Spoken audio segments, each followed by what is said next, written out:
my beloved Boss Mike Cervera.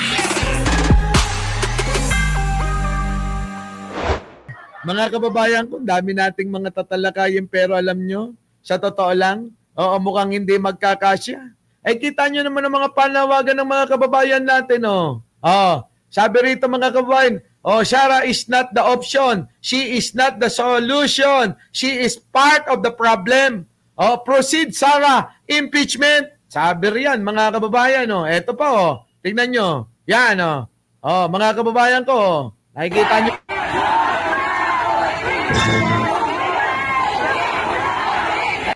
Kita nyo, UP student galit na nagmarcha para manawagan, i-convict at panagutin si Sara Duterte. Iisa ang sigaw. Ang mga korap ay panagutin, i-convict si Sara Duterte at Duterte panagutin. So imbis mga kababayan ko, mga kapatid, mga mare, pare, mga ka-senior citizen, mga kababayan ko, nakikita nyo naman, paano mapapabagsak ng isang kulto ni Duterte ang gobyerno ni Pangulong Bongbong kung ganito ang panawagan ng mas marami at makakarami pang mga kababayan natin?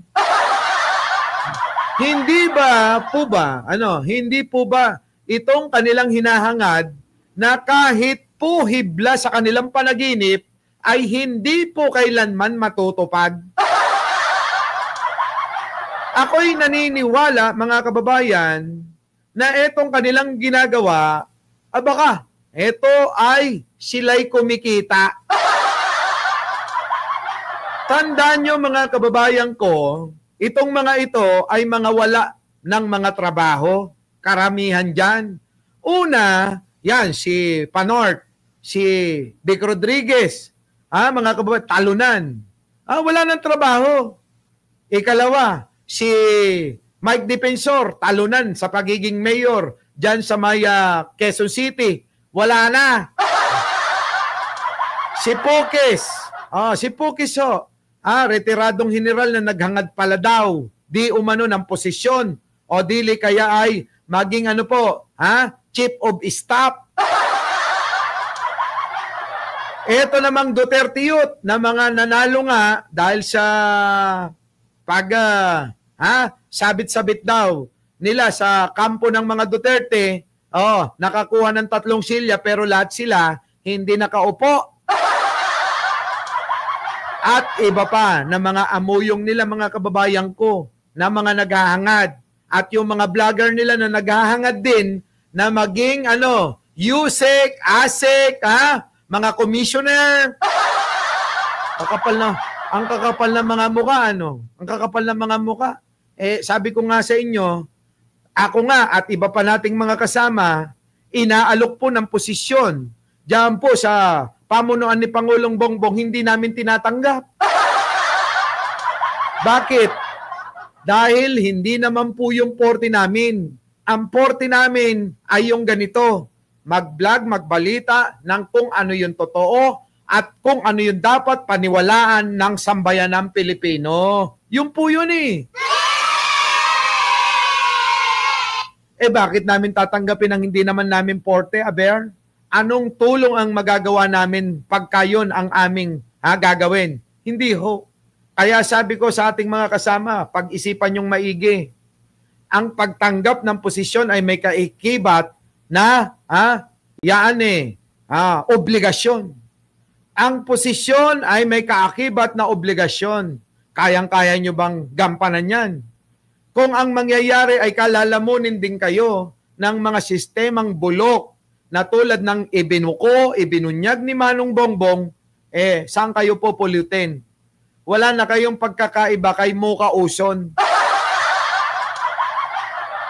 Blogger-bloggeran, naging ASEC. USEC ba yun? Yun po yung inaasahan ng karamihang mga DDS vlogger. Na magkaroon po ng mga posisyon yung mga hinayupak na yan kapag naagaw ng isang lukalukang nandito sa litrato na akala mo may laman talaga yung ulo. Hindi po mangyayari, mga kababayan. Yung po kanilang iniisip na magiging sila kapag ka nangyari na mapatalsik ni Luka-Luka ang isang matalino at magaling na presidente, malabo na hong mangyari. Kaya mga kababayan ko, matuto kayo na manimbang sa mga DDS ang sinasabi ko. O, tabi muna yung mga matitino. O, lapit mga bobot, mga mangmang. Sino tinutukoy mo? Eh, di ba meron pa bang iba? Di yung mga DDS yan. Matuto kayong palawakin ang inyong mga pangunawa. Matuto kayo na gamitin ang kaisipan para isiping maigi, unawaing maigi, yung pong mga dapat ninyo na pinagtitimbang.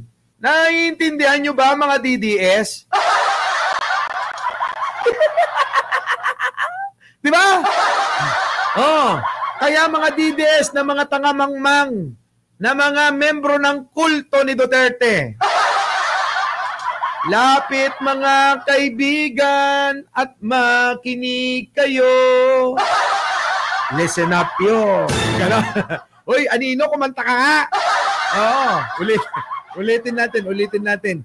Lapit mga kaibigan at makinig kayo. Listen up yo. Ako'y may dala-dalang balita galing sa bayang ko. Ay, nako. Di ba? Mga kababayan, nako. Kita nyo, yung mga itsura ninyo sa mga rally, mukha na kayong mga basang sisiw. Sa isang araw, magiging taong grasa na kayo. Sa totoo lang, si Sara ganun eh. Kung eto hindi nagnakaw, malamang, hybrid na taong grasa to eh. Tama mga kababayan ko? Hybrid na taong grasa si Sara.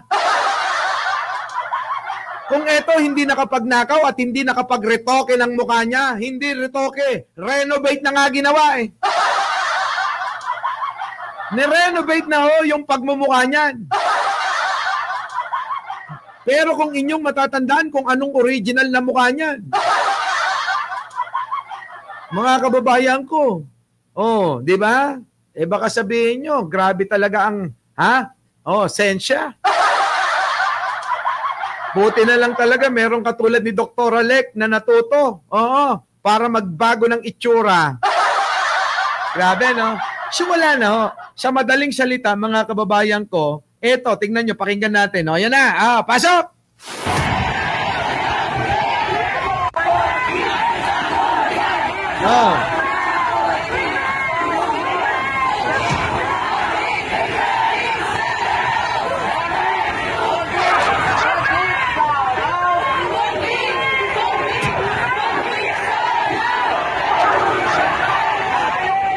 Kita nyo?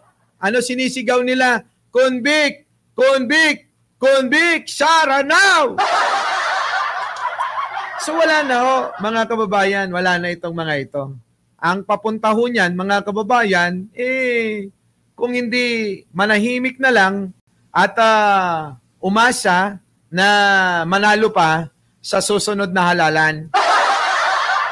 Ang tanong ko po sa inyo, kung nasa matinong pag-iisip kayo, boboto po ba kayo ng isang tao, boboto po ba kayo o magluluklok kayo ng isang taong may sira ang ulo?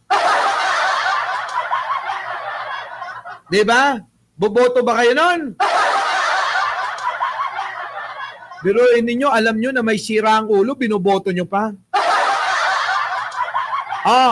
Yan, dito na tayo mga kababayan sa topic talaga natin. Ano bang gusto nyong unahin ko rito? Eto ba? Kay Atty. Claire Castro na best friend daw sila? O etong Amy Sara na nakikinabang daw sa Pogo? Nako, mga kababayan ko. Eto na. Mahaba ito, walang yan na yan. Umabot na naman tayo ng... Nako. Ito. Hello. Yan na mga kababayan ko. Eto na. Nagsalita na po si Meme Pebbles. Alam nyo, sa totoo lang, si Meme Pebbles, maraming alam to. Apo maraming alam. Kaya pakinggan ho natin si Meme Pebbles. Meron po siyang ibubunyag, mga kababayan ko. Eto na. Pakinggan ho ninyo. Totoong dahilan, ito may caption, no? Totoong dahilan, bakit galit si Amy kay Pangulong Bongbong at ang koneksyon ni Amy at Sara, ayan at ang koneksyon ni Amy at Sara sa Pogo, Sara tumanggap din ng Pogo money. Kaya naman pala. O sige, pakinggan natin si Meme Pebbles. Eto na, mga kababayan ko, pasok! Okay. Kahapon, nung na-receive ko yung info na mangyayaring gulo bukas, sobra. Hindi ko alam kung paano ko siya ipopost or ipapaliwanag kasi kahit i-post ko siya, hindi naman na siguro titigil pa yung mga magrarally bukas kasi naka-schedule na yan, matagal na eh. So, stress talaga. Ang ginawa ko, pinadala ko dun sa isa kong friend na vlogger. Sabi ko sa kanya, kapatid, ko na bahalang post. Sabi ko sa kanya, takpan mo na lang yung pangalan ng ganito, ganyan, para kasi wag mabuking dahil kawawa naman. Sorry.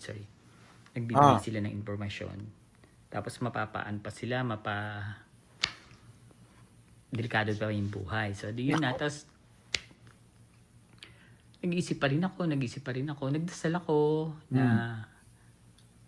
wait lang, nagdasal Mga kababayan ko, panoorin nyo ng buo para mas maintindihan nyo maigi Ito na. Tapos mamaya bigyan natin ng reaction. Sige, pasok. Sana wala masaktan. Sana hindi matuloy yung mga panggugulo na gagawin. Kasi yung hindi natuloy na panggugulo nung nagrally yung mga iglesia ni Cristo, hindi sila makapasok noon sa Malacanang kasi sobrang barikada. Nagulat sila doon na ready, nakabarikada yung palasyo. Hindi naman lumusob ang INC. Ang INC nasa Luneta lang. Tapos ilan lang yung umattend na DDS, yung mga retarded militars, di ba? Hindi yun natuloy. So, itutuloy yun bukas. Kasi bayad na yung mga yan Yung mga manggugulo, yung magbahagis ng molotovs, bombs, yung mga Muslims, yung mga Muslim, tapos nadagdagan pa yan ng mga communist, Chinese na dumating from the Philippines, tapos naka-meeting ng PDP Laban, na tinanong ko kung paano nakapasok yung mga yan. Kung eroplano yan, syempre matitrace. Submarine ang ginamit. Submarine ang ginamit na kung saan-saan sila nanggaling. Bumaba sa Bataan, Zambales, parang Ilocos Sur. Submarine pala ang ginamit para makapasok yung mga Chinese communists na mga magugulo din. So, eto na. So, eto na mga kababayan, hindi ako makatiis na hindi mag-react Ito po yung sinasabi ko kanina. Na plano talaga nila mga kababayan, yung suporta nila, may mga ginamit ng submarine, marami ng pera, na mga pinakawalan, galing sa ibang bansa. Mga kababayan ko, eto yon. Saan ngayon napupunta yung pong mga pera na mga sinusuporta ng banyaga? Kaya ako nagtataka kung bakit itong mga walang trabaho kanina na nabanggit natin ay laging nandyan sila. Hindi kaya mga kababayan ko, yan yung pinagkakakitaan nila ngayon? Kasi po, hindi po milyon ang pinag-uusapan din Ang pondo, mga kababayan ko, bilyon-bilyon ang ginagastos po nila, mga kababayan. Diba? Paano ba nagsimula yung gulo na yan? Bakit ba yan nagsimula? bakit si Amy ay panig sa mga Duterte. Gayong tayong lahat, ang paniniwala natin na blood is thicker than water. Kung ano may nangyayari na yan, syempre, mas mag-ano pa rin kay Amy yung pagiging kapatid na pinaniwalaan ko hanggang sa bago siya magsalita sa stage ng Iglesia ni Cristo. Ngayon ko talaga napagtanto na hawak na nila si Amy. Bakit? Kahit na alam ko naman Na si Amy ay ang pinahawakan ni Duterte ng sa Northern Luzon. Northern ng Luzon? Pogo. Hala ka! Sabi ni Meme Pebbles, si Manang Amy daw ang pinahawak ni Duterte. Kaya pala, parang sumisip-sip na sa puwet ni Digong si Amy. Yung mga pogo daw po pala, dyan po sa Northern Luzon, abay si Manang Amy ang may kinalaman. Kaya pala kung inyong matatandaan, may picture yan eh. May pinakita ko na, wait lang Kaya naman pala mga hayop kayo Kaya pala, mga kababayan ko, yung mga yan, magkakasama. Di po ba? Magkakasama po sila. Saan? Sa isang sasakyan. Oo, mga kababayan, yun naman pala yun. Yung sila Amy at saka sila Digong na nando doon. Eto mga kababayan ko. Yan tingnan nyo Yan! Grabe Yan mga kababayan ko. Andali, kunin pa natin yung isa. Kunin mo pa, Boss Mike, para kompleto. Yung isa pa! Grabe ka, Manang Amy. Kapal ng mukha mo, eto. Nasaan na yung Boss Mike? Nawala. Nasaan na? Kanina nakita mo na. Eto. Nasaan ba yun? Wait, hanapin natin, mga kababayan. Ayun! Eto pa! Yan! Nakita nyo, So ngayon, mga kababayan ko, kung ibabase po natin sa kwento ni Meme Pebbles, ito pong mga litrato na nakikita po ninyo, si Digong ay katabing-katabi, si Duterte, at ito naman si Alice Goo ay katabing-katabi, si Duterte, si Digong, ngayon magkatabi sila ni Alice Goo, no? At ito pa, mga kababayan ko, mga kababayan ko, tanong ko sa inyo, tanong ko lang hindi ba kayo close kung sa loob ng sasakyan ninyo, kayo'y nagpapapicture na dalawa? Sige nga Sige, mga kababayan ko. Kayo na hindi nyo ka-close, papapasukin nyo sa kotse nyo, kasabay ninyo, tapos magpapapicture kayong dalawa, magsiselfie kayo? Sabi ni Pachuchay, nagre-reklamo na mga kababayan, baka naman pwedeng mag-like kayo. So ngayon, yung mga litrato, wag natin tanggalin, Boss Mike, i-connecta natin yan mamaya. Eto na. Yung mga pogo ng panahon Nino? Ni Digong at hanggang sa naging presidente na si BBM, ay hawak ni Amy Marcos. Halak ka, kaya naman pala! Hawak pala ni Amy. Kaya pala ang lalakas ng mga loob nila. Diba? Kaya pala, nakagastos ng 1 bilyon nung eleksyon. Yan! Siguro yan yung kapalit nung pagsuporta niya kay Digong noon. No? Na yung Pogo ay kanyang kukunin PRRD, Digong, Mr. President Duterte, dahil tumulong naman ako sa iyo, baka naman pwedeng hawakan ko yung lahat ng Pogo, hanggang norte, hanggang doon sa may Batanes. Baka pwede. Siguro Baka binigay talaga. Kasi may kukonekta nyo sa sinasabi ni Meme Pebbles, yung mga litrato. Oo.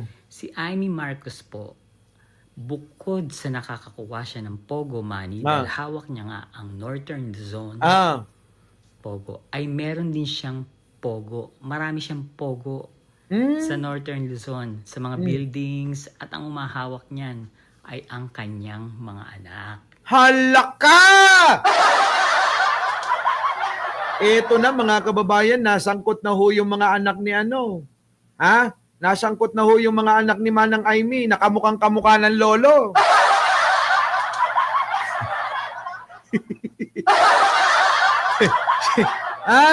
Di ba no, mga kababayan, nadamay pati yung lolo. Mga kababayan ko, kayo ho humusga. Di ba? Pati yung mga anak ni Manang Amy, nakamukha ng mga lolo nila Kahawig ng lolo, di ba?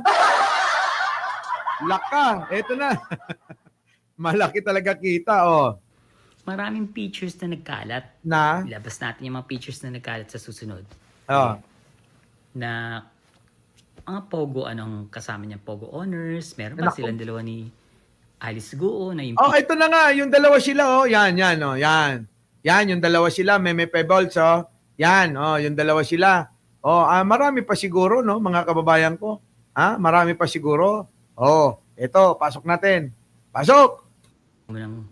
Hindi nila first time nagkita yun sa loob ng kotse. Correct. Makikita mo talaga doon na close sila. May pinagsamahan na sila. Matagal na sila magkasama.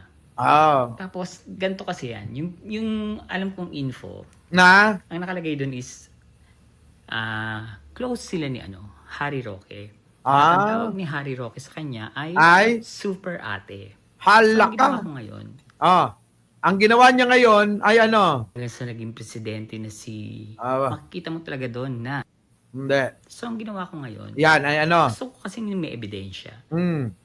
Dahil nagalit si Harry Roque kay Amy, di ba? Itong nakaraan.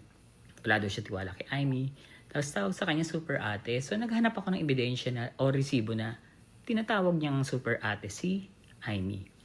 Baka siguro nawalan ng tiwala si Roque kasi baka inisip niya baka si Manang Amy naglaglag sa kanila. Di ba? Kasi nga si Manang Amy alam niyo naman, di ba? Kapatid ni Manong Bongbong daw. Lagyan na natin ng daw kasi may pagdududa na Tama, no? Kapatid daw ni Manong Bongbong. Ganon. May pagdududa na yung mga tao kaya lagyan na ng daw. Ganon, So ngayon, mga kababayan, hindi kaya inisip ni sino to? Ni Roque na baka si Amy ang naglaglag sa atin. Kaya ganito. Nako, grabe na. Kaya galit na galit sila, Nakakita ko ngayon. Pero nga pala, ang pinaka-latest, abay dun sa 12 kandidato ng administrasyon, yung kanilang bagong Pilipinas Alyansa, may dalawang nagsabi na sila ay tatakbo bilang independyente. Isa na dyan, si Super Ate to the President. Okay? Walang iba kundi si Senator Amy Marcos. At pangalawa, si Senator Ping Lacson. Ayan, di ba? Nakita niyo. So, ibig sabihin, mga kababayan ko, talagang nagkaroon ng lamat lang siguro dahil dyan sa mga pogo-pogo na yan. Laki daw ng kita, mga kababayan ko Biruin nyo sa loob ng 1 taon, kaya nyo nang magpagawa ng mga maraming mansyon. Kita nyo, maraming mansyon. Mang-i-scam lang kayo.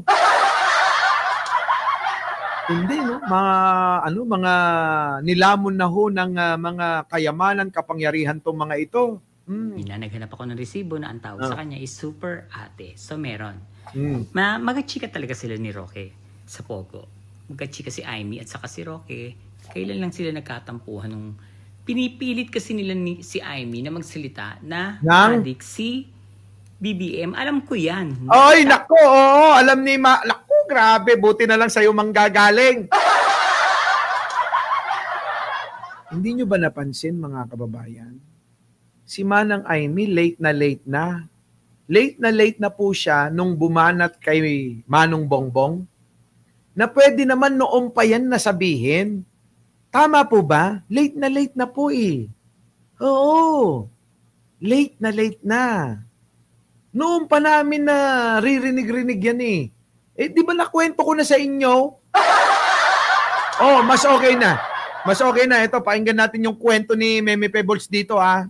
Pa lang na binabatikos ko si BBM, nagagalit si Maharlika noon. Bakit ayaw sabihin ni Aimee na bangag at gumagamit si BBM? Nako! Yun yung time na nag-uumpisa na si Sara na batikusin si BBM. Yung marami na siyang sinasabi, papapugutan niya ng ulo. Yung tapos yung ipatatapon yung bangkay ni Fem sa WPS. Tapos hindi man lang tayo makarinig ng reaksyon from Aimee, di ba? Oo nga. Bakit? Di ba kayo nagtaka? Hindi man lang nagsalita, hindi man lang kumontra. Parang walang pagmamalasakit kung totoong tatay niya si Apo Lakay, ano? Alam nyo, sa totoo lang, doon ako unang-unang nagduda eh. Kasi yung sinasabi nila na hindi kamukha si Manang Aimee, minsan nangyayari yun eh. Alam nyo, pinipilit ko yung sarili ko na si Manang Aimee kaya ganun ang mukha niya kasi baka pinaglihi sa mangga. Oo. O kaya pinaglihi sa sandok. O kaya pinaglihi sa piko. Ha? O kaya pinaglihi sa upo. Oh, iniisip ko yun, ha? Baka naman pinaglihi lang ni Madam First Lady Imelda Marcos sa mga tulad ng mangga, gabyon. Alam niyo yung gabyon, mga kababayan, yung gabyon ba? Baka naman pinaglihi sa karet. Yung may mga pakard na, baka naman pinaglihi sa kumpay. Baka naman pinaglihi sa half moon. Habang naglilihi, si First Lady Imelda Marcos laging inaantabayanan yung half moon, no? Laging tinitignan sa Malacanang. Dudungaw sa pasilyo, tapos, nandyan na ang half moon. Ay, grabe, no? Hindi kaya, mga kababayan, asarol talaga. Yun lang talaga, siguro baka ganun. Pero eto na, nung dumating na na bastusin ni Sara Duterte, itong si Apo Lakay, nananahimik na mga kababayan ko nagtaka ako kasi iniintay ko yung reaksyon ni Manang Aimee. Pero imbis na magalit, nagtatatawa. Oo, nagtatatawa ang Aimee. Oo. Kaya mga kababayan, doon na ako, ay naku hindi kaya totoo na yung sinasabi talaga nila na hindi ka totoong anak? Nawala tuloy sa isipan ko na pinaglihi lang talaga siya sa half moon, piko, mangga, at kung ano-ano pa, kumpay. Di ba yung kumpay nakaganon, ano? Ano ba sa Tagalog nun? Kumpay. Yung kumpay, yung panggapas ba? Yung panggapas ng palay. Grabe, no, mga kababayan ko. Talagang nakaganon Nakakurba no? Kurba kung kurba. Kaya nga mapapasana all na lang. Sino? Si Sara. Kanino? Sa baba ni Aimee. Buti pa yung baba ni Manang Aimee may kurbada. Pero yung katawan ni Sara, diretso. Straight body, no? Mga kababayan. Straight body. Grabe, karet. Karet. Ayan, karet. Tindi, no? Mga kababayan ko, no? So, yun, no? Tuloy natin to. Tuloy. Yan kasi talaga yung dahilan. Nang... Magkakasama po silang lahat sa Pogo. Alaka. At ito ang aking report. Nako. Saka ko na ilalabas sa inyo yung talaga pang mga iba pang reports na may kinalaman sila sa Pogo at mag-partner talaga silang dalawa na tatakbo sa 2028. Ala. Kaya uubos na, magte-10 minutes na naman, kailangan ilabas ko na. Labas mo na. Ito yung mga informasyon. Ayan na. Ito. So, ayan ayon na. sa aking, ayon kay Charlie. Ayan na. Together with Harry Roque, Senator Amy has been associated with Pogo ever since. Nako. Pogo operator siya in Northern Luzon. Halaka. Chinese Pogo operators used to call her Super Ate. Nako. That's why Roque is fondly calling Senator Amy as Super Ate also. Karapatan ni Senator Amy yan kasi yan yung usapan nila ni Duterte at Sara. Ayun! Part yan ng Sara. Grabe, mga kababayan, kasunduan pala yan. Kasunduan, mga kababayan, ha? Ni 2028 sa Pogo kukuha ng pondo Nako. para sa 2028. Nako. Tatakbong presidente si Sara at VP si Senator Amy. Nako. Kaya kanya ang right sa Pogo as agreed with Duterte and VP Sara. Nako. Bukod sa siya ang author ng Pogo Law, Pogo owner din si Senator Amy. Nako. Mga anak niya ang nagmamanage ng Pogo centers. Madami ang Pogo sa mga business. Talaga, si Amy pala ang Pogo Law, mga kababayan ko. Siya yung author ng Pogo Law. Kaya, nako, kaya naman pala, mga kababayan ko Ha? Kaya naman pala Baka pinaglihi ito sa sapatos ni Alan Kay. Alan Kay. Prinsipe Kay. Sino nakakaalala kay Prinsipe Kay? Ha? Nakita nyo ba yung sapatos niya? Yung sapatos na gano'n, no? Boss Mike, oo. Si, First Lady, social yun. Oo. Kapag kasi Prinsipe Kay, baka hindi. Sino? Baka sa sapatos ni Aladdin. Hindi kaya? Oo. Sabi ni Anino, social daw si First Lady. Baka daw yung, sa sapatos daw ni Aladdin. Kasi si Madam First Lady, mahilig sa sapatos. Diba? Oo nga, Oo nga, Hindi kaya ganon? Uy, Manang Amy, pinaglihi ka ba sa sapatos ni Prinsipe Kay o kaya ni Aladdin? Kasi si Madam First Lady, mahilig sa sapatos yun Hindi kaya yung pinaglihan niya yung may nakaganon, no? Diba? Kung tawagin nyo nga diba? Deadly weapon, hindi kaya? Talaga. Sabi naman dito, baka kapatid ni Babalo. Diba tuloy? Pang-duwende, ayan, Buildings, nagkalat, madami din photos. Nako. Nagkalat na honor si Senator Amy ng mga Pogo. Nako. Senator Amy authored the law that legalized Pogos, and as a result, she has been called a Pogo Queen. Kaya madami siyang hawak na Pogo operators. Nako. Meron siyang monthly, pati si Sara. Halaka! Ayan na, mga kababayan, may monthly palang natatanggap sila.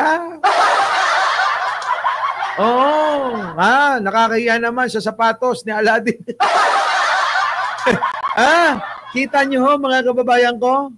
Grabe, no? Nakakatanggap daw talaga. Ayan, Pati si Sara. Nung sinabi ni BBM na bawal na Pogo without consulting Senator Amy, dahil siya author ng Pogo Law at alam ni BBM, madaming Pogo si Senator Amy. Galit na galit si Senator Amy kay BBM kasi madami siyang new investment sa Pogo. Nako. So the truth is, Pogo ang reason kaya sobrang galit ni Senator Amy kay PBBM. Malaki ang nalugi sa mga investments niya, naipit siya sa mga investors niya na Chinese at Koreans. At nawala ang monthly niya na 15 million mula sa mga Northern Luzon Pogo operators. Pati monthly ni BP Sara na nawala. Sobrang nasaktan si Senator Amy kasi walang respeto sa kanya si BBM dahil alam ni BBM siya ang author ng Pogo Law at hindi man lang siya kinonsulta. Walang pag-uusap, bastusan, kaya talagang bastusan na ang laban ni Senator Amy sa kapatid niya. Grabe! Oh, yan asawa daw ni BBM ang nakikinabang. Kaya hindi... yan na! Wala daw pakinabang asawa ni BBM. Ang nakikinabang kaya hindi inggit kay PBBM ang dahilan ng galit kundi Pogo talaga. Nakakahiya lang kasi ang Pogo ang puputok sa media. Kaya galit si Senator Amy kay PBBM. That's the truth, 100%. Diyan siya ang kumukuha ng parte ni BP Sara monthly from the gate sa Pampanga. Grabe. At sa Thunderbird sa San Fernando, La Union. At yun ang Pogo operators naggalit kay PBBM. Naku, grabe oh. Ay ang sinasabi, nagpopondo para matanggal si BBM, para palitan ni BP Sara. The CIA advised BBM to get rid of Pogo because it was used by the Chinese. Hindi ko makakita na tabunan. The People's of Liberation of Army, alak ka.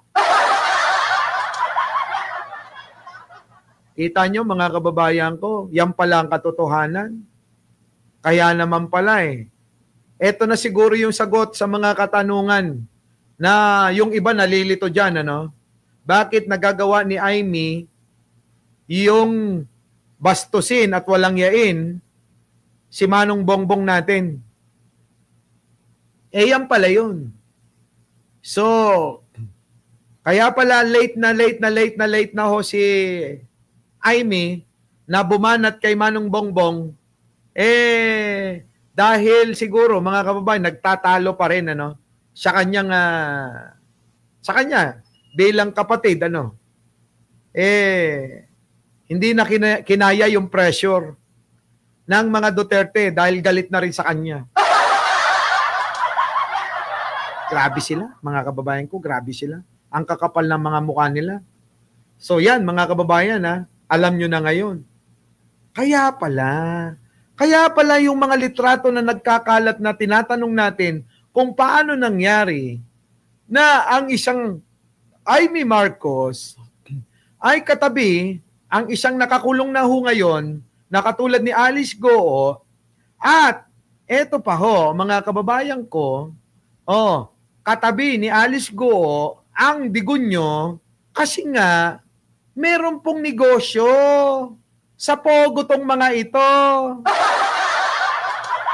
So ngayon, alam nyo na mga kababayan, Alam nyo na. Ano masasabi nyo dyan, mga kababayan ko? Ano masasabi nyo dyan?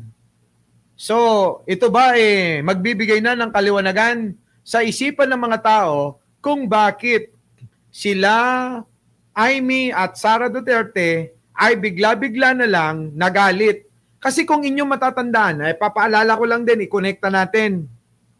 Noong pong unang rally na umakyat sa entablado si Duterte, yung matanda, kung saan binanatan niya si Pangulong Bongbong nang may adik tayong Pangulo Eka, mga kababayan. Natandaan niyo ba yon? Press 1 nga dyan. Yung unang-unang bumanat si Digong na sinabi niya may adik tayong Pangulo. Tapos nagmumura. Sino nakakatanda nun? Unang-una. Tapos po, mga kababayan ko, abay dumating po ang Amy at Sara magkasama. Di ba? Magkasama sila. Tapos, tatawa-tawa yung dalawa. Kaya doon naman nagumpisa na magsalita na rin si First Lady. Ano po? Di ba? Yun, nakatawa lang si Amy. Ganyan! Weak leader, ganun na yung mga kung ano-ano na yung mga pinagsasabi. Tapos tawa ng tawa sino? Si Amy tsaka si Sara Duterte. Tama, mali. Yun. Tapos, biglang, ano nga yan mga kababayan biglang kumambyo pa nga yan si Digong Di ba? Ito yung sinabi ni Digong, yan Sinabi na ganun. Mama. Tignan nyo mga kababayan matapos gumawa ng rally-rally ito, nung araw, nang nandito pa ito sa Pilipinas, mayabang pa ito noon, Tapos interviewin ng media kasama yung mga vlogger, mga kababayan, ito yung sinabi nyo matapos magdadaldal to sa entablado. Wala akong sinabi na ganun. Mama, you have to, even if you kill me 1,000 times, wala akong sinabi na ganun. Nako. Taking a drug. Nako. Pero kung sabihin mo, addict, wala akong sinabi na ganun. Di ba? Kita nyo tingin ko dito mga kababayan ito opinion ko lang. Tingin ko yun yung ginawa niyang rally bilang babala. Testing. Mananakit. Pag hindi ka sumunod sa gusto namin, Mr. President Bongbong Marcos, na hindi mo ibalik ang pogo, na yan na lang yung hanap buhay naming isa, tutuloy-tuloy namin to. Napahiya na kami sa mga investor namin na mga bilyonaryong mga tsekwa. Hindi nila natinag si Pangulo. Kaya tinuloy-tuloy nila. Nakuha nyo, mga kababayan ko? Nakuha nyo? Isipin nyo maigi, Isipin nyo maigi. Binanat-banatan niya sa entablado kasama nga si Sara at si Amy Marcos na nagdadaldal ng kung ano-ano. Bangag, adik, weak leader, may adik tayong presidente. Ganon, yung banat. Diba? Tapos, binuhos niya yung banat niya na yon. Kinabukasan, in-interview, ito yung sinasabi. Wala daw siyang sinasabing adik. Oo, wala. Kahit napatayin nyo pa ng 1,000 times daw. Ngayon, alam nyo naman ang Manong Bongbong Marcos. Alam nyo naman. Na matalino yun, hindi nadidiktahan yun. Hindi, pogo yan, bawal yan kung yan ang kung yan ang makakabuti sa bansang ito, paano magkakaroon ng bagong Pilipinas? Kung lagi na lang tong mga politiko na nakikinabang sa pang-aabuso sa kaban ng bayan at sa mga illegal na mga trabaho tulad ng droga, sugal, at marami pang iba na mga mga pagnanakaw sa bayan. Paano magkakaroon ng bagong Pilipinas? Ngayon, tignan nyo Ito balikan ninyo. Inuna ni Manong Bongbong, alam nyo? Pogo. Pogo ang inuna. Diba? Sunod-sunod na nagsara ang Pogo hanggang diniklara na nga na kahit na anong klase ng kasing halintulad ng Pogo ay kailangan total ban na. Ganon, di ba? Sunod yung droga, mga kababayan, kaliwat kanan ng mga raid dito, raid doon, ang dami. Di ba yung mga ban-ban pa na mga nakasakay sa mga ban na napakarami? Punong-puno ng droga. Mga tinitiklo Di ba? Pati na rin yung pag-aangkat dati nung panahon ni Digong, nahuhuli saan? Diyan po mismo sa Bureau of Customs. Baka nakakalimutan nyo lang, nung panahon ni Digong, ang droga dumadaan mismo saan? Sa Bureau of Customs. Dinadaan sa magnetic clefter, nila pinapalaman, tapos, ayun, di ba, si Digong din ang nagtanggol na wala naman kang laman, yung sinasabi nila na magnetic clefter. Di ba? At sino ang kanyang commissioner? Sino? Ito yun, yan. Si Paildon. Nabisto si Paildon. Nakuha ninyo? Ang tanong ko, may nabalitaan na ba kayo sa panahon ni Pangulong Bongbong na dumaan pa sa Bureau of Custom ang mga droga na pumapasok sa bansa natin? Sige nga ho, isipin nyo maigi. Wala nang ganon. Hindi katulad nung panahon ni Digong na maya't maya, tuloy-tuloy ang pasok ng droga at ang nasasangkot dyan ay yung anak niyang si Pulong na mahilig sa pokpok!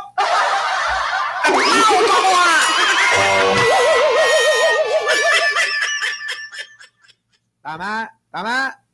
Tama? Janice Bailon, crush din kita eh. Oh, kita nyo mga kababayan, kung pag-ano niya, kung marunong lang kayo mag-investigat na tagpi-tagpi ng mga kwento, mga kababayan ko, nahango rin sa mga kinilos at ginalaw, sinabi nila, abay makakakuha kayo ng resulta na maganda. Pero mga kababayan, kung ang utak natin parang mga utak lang ng mga DDS na membro ng kulto ni Duterte, hindi talaga gagana eh. Tama, mali? Hindi talaga gagana. Our beloved Boss Mike! Boss Mike!